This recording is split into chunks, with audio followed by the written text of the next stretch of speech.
Bonjour à tous et à toutes, chers adhérents de BHC.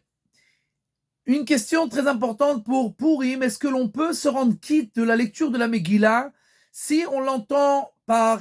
Alors on est à la synagogue, il y a beaucoup de gens, et le Baal Koré, il lit dans un microphone. Ou alors j'entends quelqu'un en live au téléphone. Ou alors à la radio. J'entends dans une synagogue qui est en direct, qui lit la Megillah. Est-ce que dans tous ces cas-là, on peut se rendre quitte, oui ou non? Alors la réponse est que pour se rendre quitte, il faut entendre la lecture d'un être humain. Alors c'est quoi le problème? C'est un être humain qui est en train de lire dans le micro. Le problème, c'est que en fait, quand quelqu'un il lit dans un microphone ou dans la radio, etc., j'entends pas véritablement sa voix.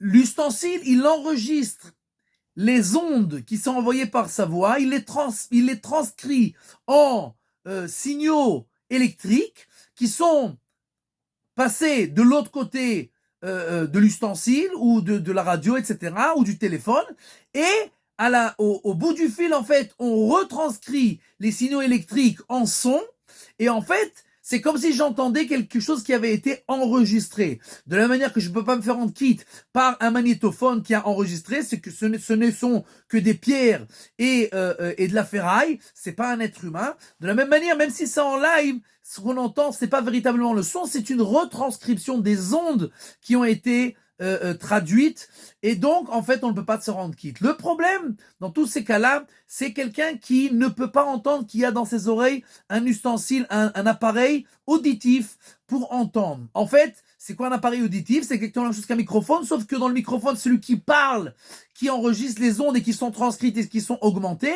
Là, au lieu que l'ustensile soit dans la main de celui qui parle, il est dans l'oreille de celui qui entend. Et cet ustensile, c'est comme un microphone qui enregistre et qui fait agrandir ces sons-là. Alors, la majorité des décisionnaires disent qu'il ne peut pas se rendre quitte, il faudra qu'il lise la Megillah par lui-même.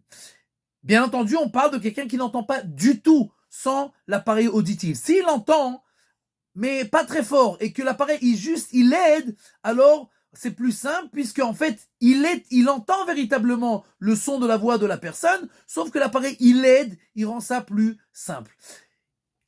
Il y a certains décisionnaires, peu de décisionnaires, qui disent que de la même manière que quand je parle, j'entends pas directement la voix de la personne qui est en face de moi, mais c'est sa voix elle-même, elle est transcrite en ondes, d'accord, dans l'air, et ces ondes-là sont passées dans mon oreille qui retraduit les ondes. Donc en fait, c'est un peu comme ce qui se passe dans le microphone, etc.